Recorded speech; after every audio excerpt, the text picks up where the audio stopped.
this one's been a long time coming.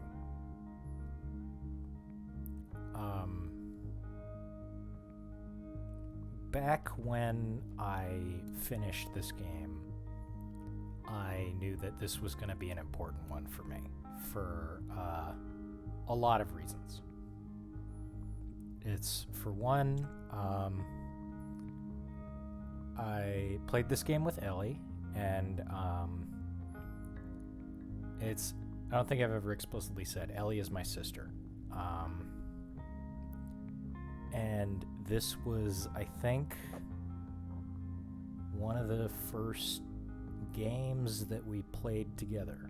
We play games together pretty regularly now. We do Dark Souls, some of the Persona games. It's kind of a like regular activity for us, and it's nice.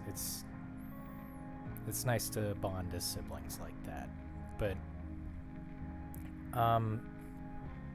the other reason that this game is important to me is that it just, at the time that I played it, it just resonated with me so strongly that, like,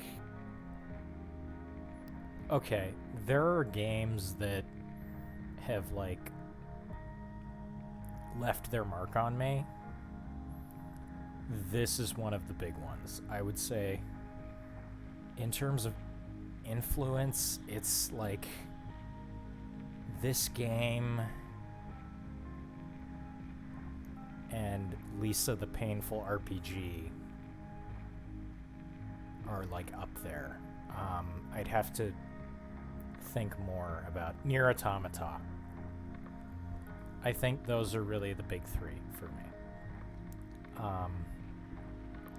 And part of the reason is there's this line.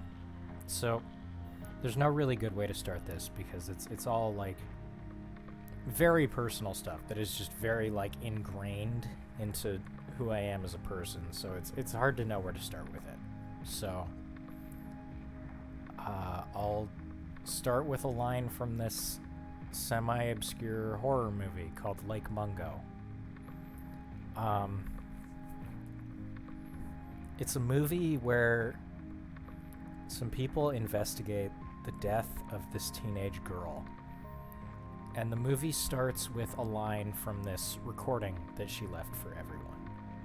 And the line is, "I feel like something bad is going to happen. Like something bad has already happened." And I have, I don't think I've been like officially diagnosed, but I've been talking with a therapist, and it's pretty clear that I have generalized anxiety disorder. And what that means is that I feel like something bad is always going to happen. I feel like I am on the precipice of disaster at all times, like there's just this sword of Damocles hanging over my head, and I'm just waiting to find out what it is. Whether it's like a cancer that I haven't found, whether it's some kind of disease, whether it's someone I make an enemy of coming to kill me. I feel as though I know that things are going to end in tragedy for me. I just don't know how. And it's impossible to explain the feeling because it's just there. It's innate. And that's sort of what anxiety is for me. And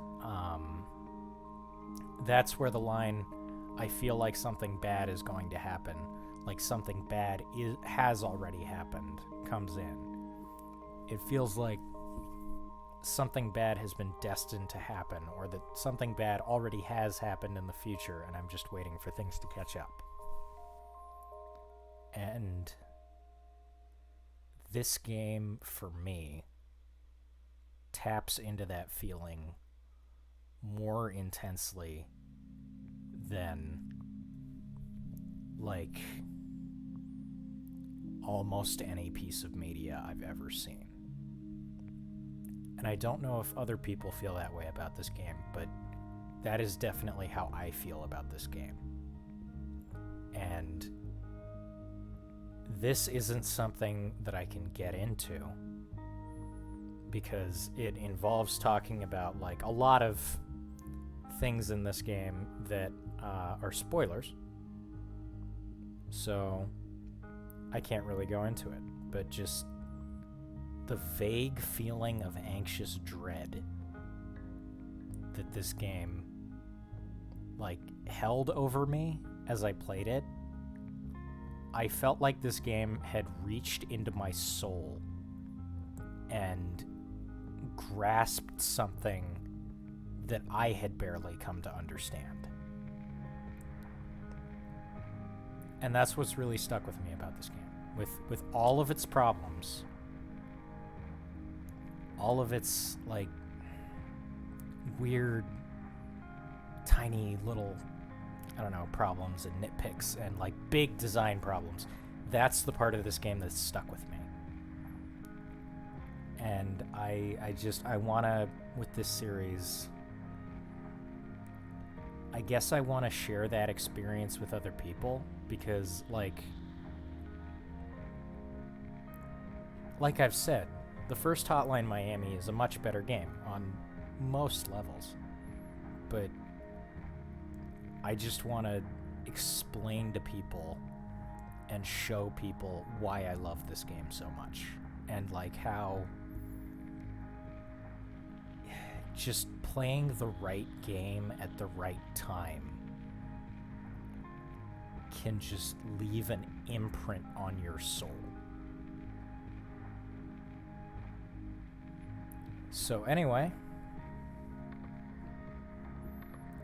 let's get started. So we're not going to hit new game. I'll explain why much, much later. But if I choose Pilot Midnight Animal, I am not going to press space for hard mode. I've never played this on hard mode. I'm not going to do it for this playthrough. This game is hard enough. If you thought Hotline Miami 1 was hard, holy fucking shit.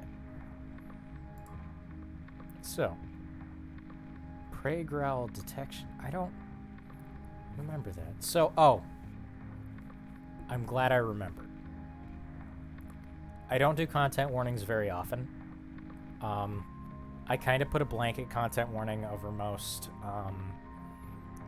like, I guess M-rated games here because, like, I know that I'm not going to catch everything. So I don't want to put out an exhaustive list and, like, lull people into a false sense of security. When I've missed something that's really going to fuck up their day. But this is one where I know this is, like, going to be uncomfortable for some people. There is a very brief scene of attempted sexual assault in this game.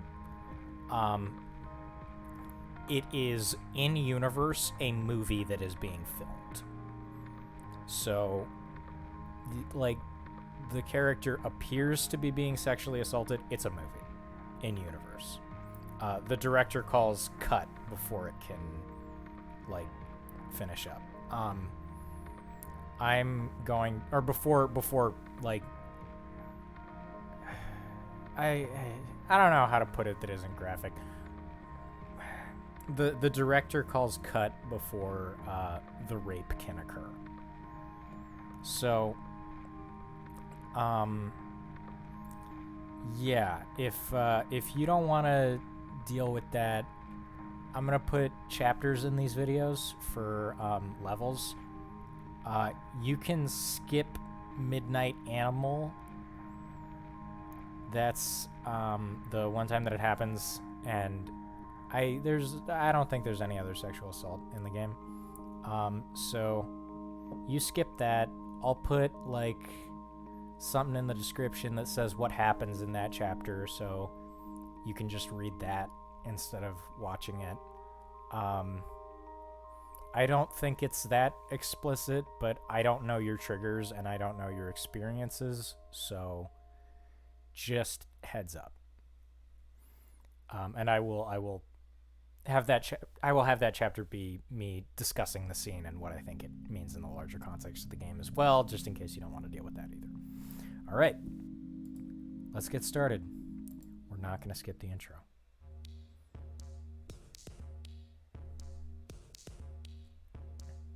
Galaxy Film presents a film by Reuven Blankenfield, Midnight Animal.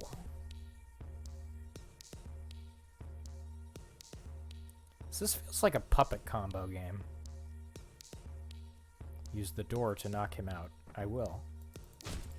Press space to do that. Use left shift to hold it to look around.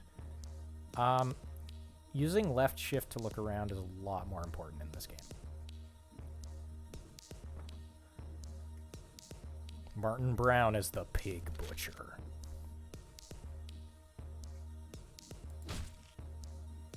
David Connell, I love his movies. All right. She's upstairs. Go get her.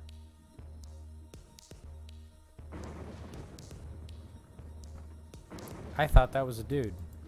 Looks kind of like Richter. You remember Richter, right? Ow. Bro. Where's the shotgun?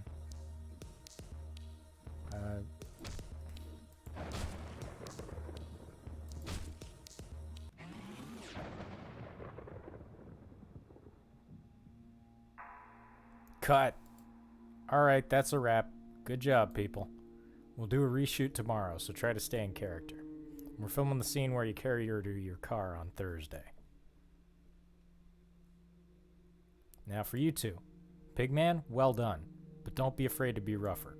You're supposed to be killing people. Make it look like you really hit them. And you there, Blondie, you need to work on your femininity. Act more helpless and scared. You know, more girly. Now go home and get some rest. I'll see you both tomorrow, okay? So, oh shit. It's gonna kick me right to the first act. So, I'll tell you what. I will discuss that scene, like, right at the end of the video so that I can easily cordon that off for people who don't want to listen to it. Man, this party stinks. I fucking hate these people. So, this is Tony. Who invited all these morons? I think this is Ash. That's Corey. What do you guys think about tonight? We gonna do it? And that's Mark. I don't see why not. I'm sick of this shit. Yeah, let's do it. The weapons are in the car, right? So we are actually doing this? Yeah, let's go do it. Oh, we're Alex. So, these are the fans. And as you can tell, I have switched from one character to another. So Hotline Miami 2 features a lot of characters. What does that say? Can't moo. I can't read that for shit. Let's play some video games. So that's that symbol. And it looks like they're like making a shrine of some sort. And that dude's messing around with that knife. I don't know, this bar seems kind of seedy, but this seems kind of cool too. This guy's puking his fucking guts out. It's the sex toy drink from Hotline 1. You guys remember the sex toy drink? I remember that. That's a lot of butts. Is this... What is this? Is this a dude? Is he smoking? I can't tell. Attack. I love their van. Okay, so we have our first level. So, ordinarily, when you start up the game, you can only play as Corey. The rest of the fans unlock as the game goes on. So, I'm going to play as Corey. So here we are. And already, So I've talked at length in my Hotline 1 videos about some of my issues with Hotline 2. The fact that there are so many goddamn gun guys and that they are positioned... Oh, wow, there's even more blood in this game. I forgot. And that they're positioned in such a way that makes it really fucking hard to, like, see them coming in some situations. It just really annoys me in this game. Pistols are way better, for one. Like, look at that shit.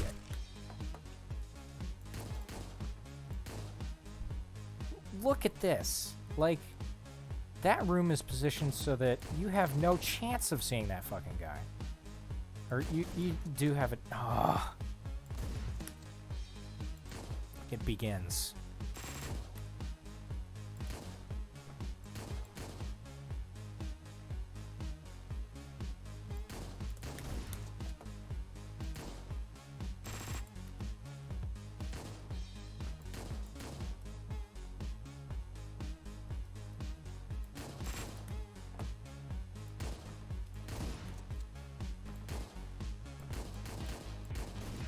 At least pistols are viable in this game. Like, that's one change that is a net good. Like, the changes to pistols in this game are excellent. Overall, I like the changes to combat in this game. It's really just the level design that I have an issue with. Fuck. We're good. Ooh. We got an Uzi out of that. That's pretty good. Yeah, combat is fun. It's satisfying. It's just that I don't like the levels you do combat in this game. And I mean, okay. So I'm not using Corey's ability much because its usefulness is really limited. You get a dodge roll, which gives you iframes, which is cool, but the dodge roll is hard to control. And like, look, I used it there. It was cool, but that room's full of enemies.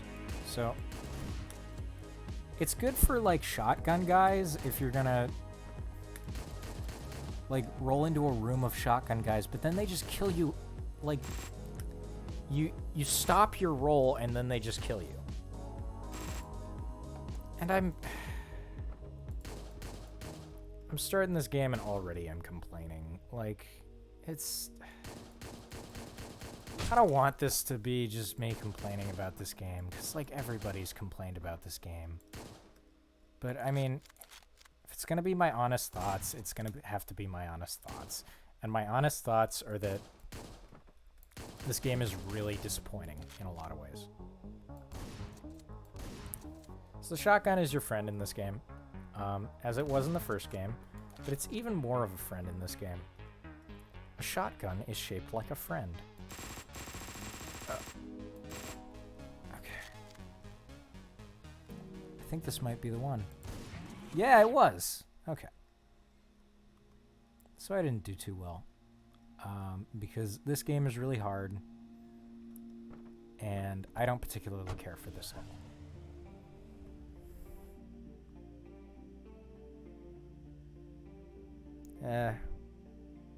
We broke the blue score. I think that means I got a B. Yep, B+. Not bad. So, this is Dust by Moon. This is possibly one of my favorite songs on the soundtrack.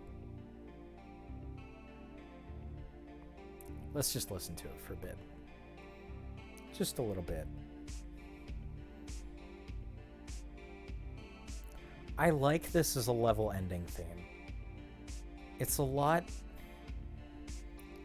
It's calm, but there's nothing celebratory about it. And in a game that's supposed to make you feel sort of conflicted about what you've done, like after you've beaten a level, I really like that.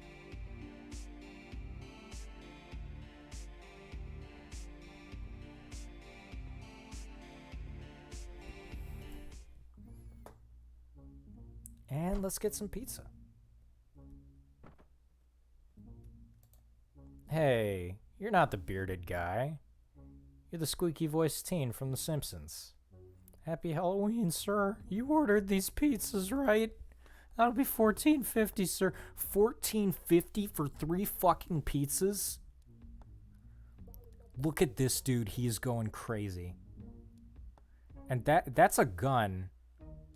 What the fuck is with these guys? Is that a bird? I've never looked at that dude's face is so red. Who are these people?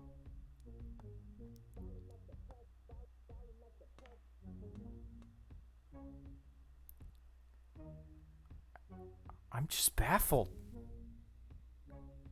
Pizzas are on the counter to your left. Enjoy your meal and watch out for ghosts tonight, okay? Bye.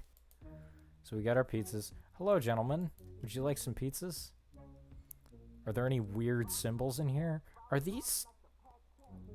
What are these? Are these pizzas? Are those like... What the fuck is up with this place? What is he doing?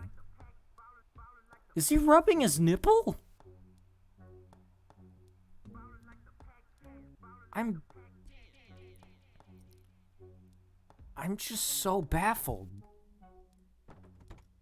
Okay, I can't spend this whole LP in one room. This is a nice level transition screen.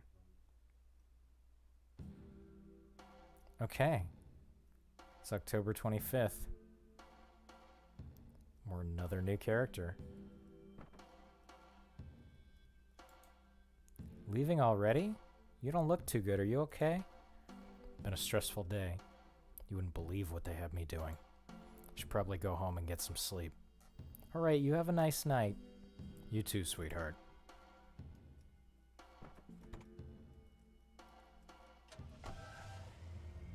So, actually,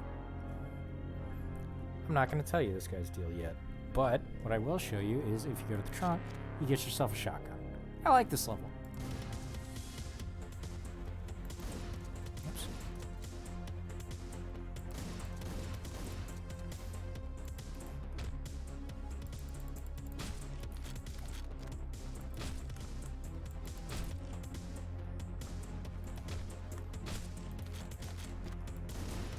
Oh, motherfucker. Okay, check this out. Isn't that cool? Isn't that a cool little animation? I love that. Say goodnight. Oops. Oh, that's cool. I never noticed that before. Oops. Alright. We got everyone on this floor. Let's go to the next one. Why are we here? Why are we killing these people? I don't fucking know. But it's Hotline Miami, and if Hotline Miami has taught me one thing, it's that you don't need a reason to kill motherfuckers. That's not the point of Hotline Miami 1. That's... If you didn't watch my last video, that's not the point of Hotline Miami 1. Please don't think that's the point of Hotline Miami 1. This level's pretty cool. I think the second floor is way better than the first floor, which, I mean... That's a common thing with this game, is that they have kind of weak opening segments, and then the segments afterwards are awesome. I'm just gonna wait for this guy to get up. Gotcha. Motherfucker. Okay. Nobody there. Nobody here. Nobody here but us mice. Oh! Oh! You're lucky.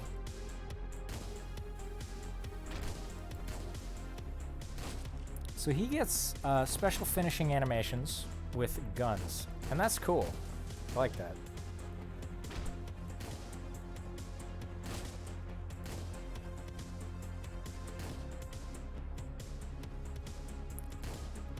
Oh, I had a good combo going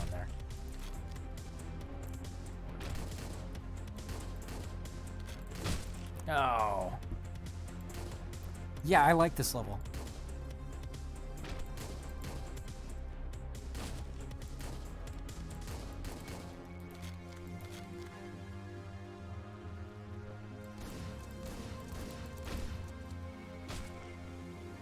that's a good finisher. Whew. Got him. There's a lot more blood in this game. I forgot. And unfortunately, I don't have a lot to say about these early levels because there's not, like, much I can talk about. Drop your weapon and get down on the ground now. Don't shoot. I'm a detective. Here's my badge. Oh, sorry, sir. Lower your weapons, boys. What's the situation in there? We heard gunfire. Yeah, you go look for yourselves. It's a bloodbath in there. Man, sometimes I hate this city.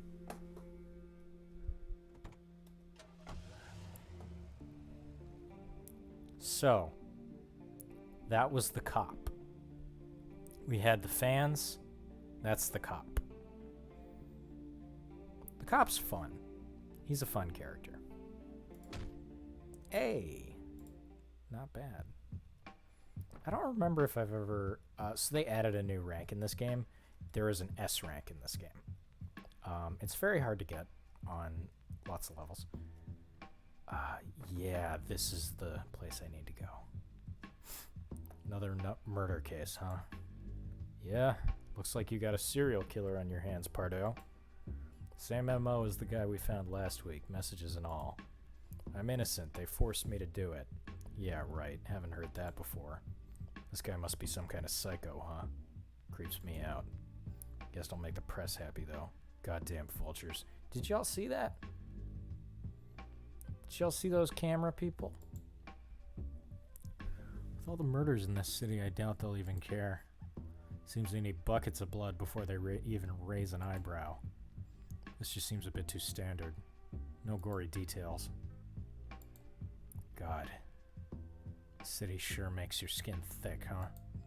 I was born with thick skin. Have you guys found any clues? Not really. He got his throat slit. Haven't found the murder weapon yet. No fingerprints, no witnesses, nothing. I'll let you know if anything turns up. You do that. I'll head down to the station and get started on the paperwork.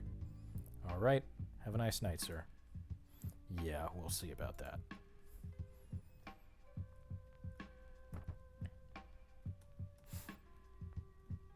So, yeah, these are the stairs down, I think.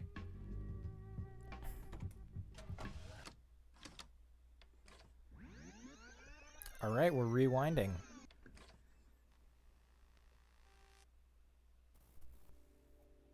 All the way back to 1989. And this guy certainly seems lovely. You recognize this guy? Well, you will. But, it's about time to finish up the episode. And, I'm gonna talk about the, sexual assault scene now. Since we're about at 30 minutes. So, if you don't want to be around for that, click off the video now. So, that scene... I think this game actually was refused classification in Australia for that scene. And like, I think it was because Denaton didn't want to remove it because they thought it was important in establishing tone. And I guess I can see that. I don't know how I feel about the scene. It's nothing too, like, graphic, but the fact that you as a player do it, I can see how that would make people so uncomfortable that they would not want to continue playing. And I think what I get from the scene is, like, this is an entire series about trying to make you as a player think about the violence that you are asked to do in video games. So what I think that scene was all about was like presenting you with a type of violence that you have grown desensitized to in video games, which is physical violence, and then completely throwing you for a player as for a loop, throwing you as the player for a loop by having you, the player, suddenly commit, or having a character controlled by you, the player, suddenly commit an act of sexual violence. And it's, I think what it's supposed to do is just wildly throw you out of what games have sort of made your comfort zone in terms of violence. And it's, I don't know how I feel about it. Like, as I personally am not bothered by it, but I do not have experiences with sexual assault. I can see how someone with experiences with sexual assault would view that as using it for shock value and would not be happy with that. On the other hand, I don't know. It's a complicated topic, and it's one that everyone who plays this is going to have a different take on. Like I said, it doesn't bother me, but I can see how it will bother a lot of different players. I don't know if it was the right choice not to remove it for Australia. I don't know if it was the right choice to have it in the game. If what it sets out to do is suddenly to throw you into the deep end of like a type of violence that you are not used to in video games, and to like shock you into I guess realizing the horrible things that you've done by having you do another horrible thing that you just are never asked to do as a player, then I guess it succeeds at delivering a shock to the system.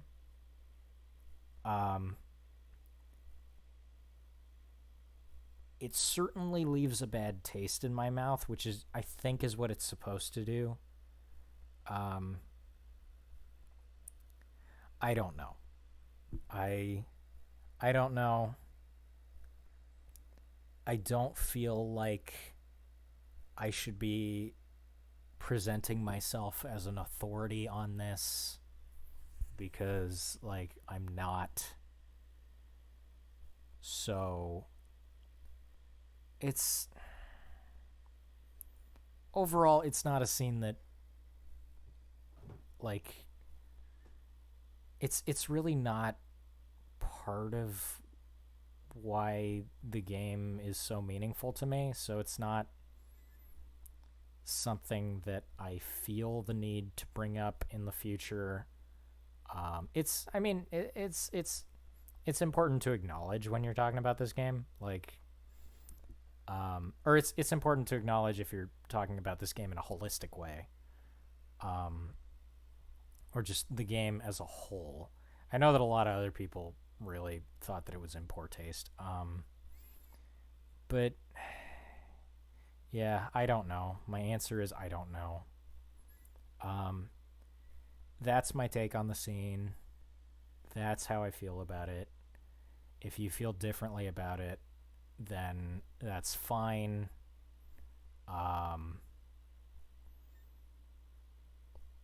That's that. I'm probably not going to be bringing the scene up in the future. I don't really feel the desire to talk about it anymore. So yeah, that's I guess if you want to have a discussion in the comments, feel free. I might leave I might read your comment, leave a reply. I won't be a dick about anything if you think I fucked up in this discussion, or like am ignorant, which I am. So yeah, that's that. We're probably not going to have any talks as awkward as this one. I say talk, I'm monologuing at a camera. We're probably not going to be discussing this topic anymore during this playthrough. So, yeah, that's that. So, I'm not going to be doing one part per part of the game anymore because this game is going to take me considerably longer than Hotline 1 did. So I'm just going to try to do 30-minute episodes for this one. So, yeah, that's our first episode done. See ya.